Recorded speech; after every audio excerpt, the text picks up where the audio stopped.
That first impact would lead to events of barely imaginable horror unfolding for the people of New York.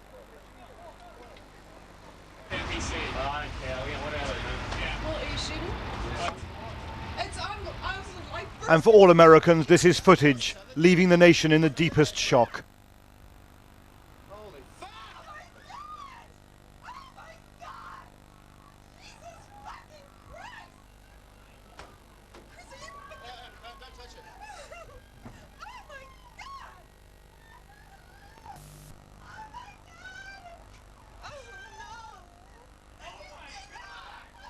Images being replayed to an increasingly horrified people.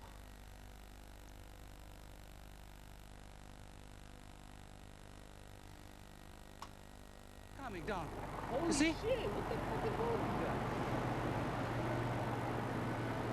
Boom! What's going on? Wow! Oh shit! Wow! This morning there are no attempts being made at estimating the final death toll. How many thousands have died will take many days to establish. But in the minutes after the two crashes into the Twin Towers, hundreds of rescuers, police and firefighters gathered at the base of the buildings.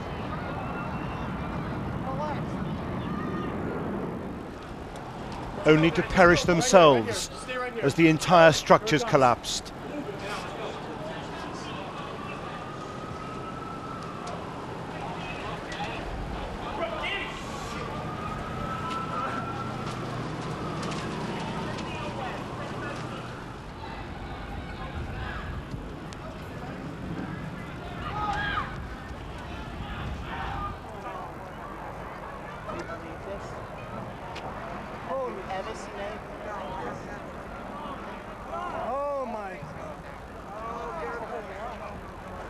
A third skyscraper has now collapsed.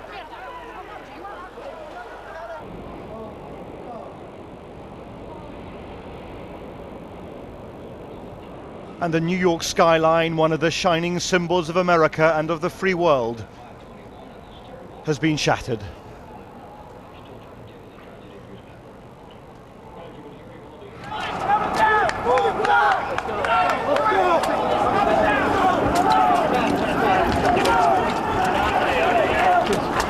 The rescue resources of the world's greatest city seem powerless.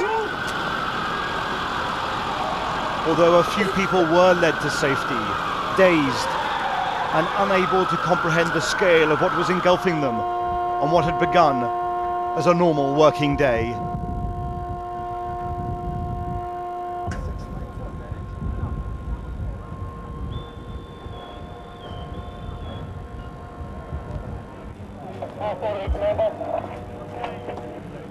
It was an attack on the very heart of American business.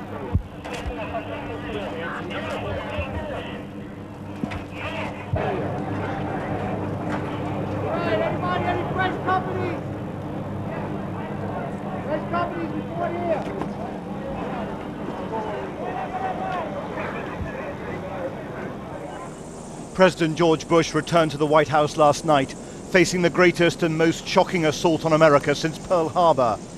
In many ways, much worse than 1941. For America today has no clear enemy in its sights. Today, our fellow citizens, our way of life, our very freedom came under attack in a series of deliberate and deadly terrorist acts. The victims were in airplanes or in their offices. Secretaries, businessmen and women, military and federal workers, moms and dads, friends and neighbors. Thousands of lives were suddenly ended by evil, despicable acts of terror. The pictures of airplanes flying into buildings, fires burning, huge structures collapsing, have filled us with disbelief, terrible sadness, and a quiet, unyielding anger. These acts of mass murder were intended to frighten our nation into chaos and retreat. But they have failed. Our country is strong. A great people has been moved to defend a great nation. Terrorist attacks can shake the foundations of our biggest buildings, but they cannot touch the foundation of America. These acts shattered steel, but they cannot dent the steel of American resolve. America was targeted for attack because we're the brightest beacon for freedom and opportunity in the world, and no one will keep that light from shining.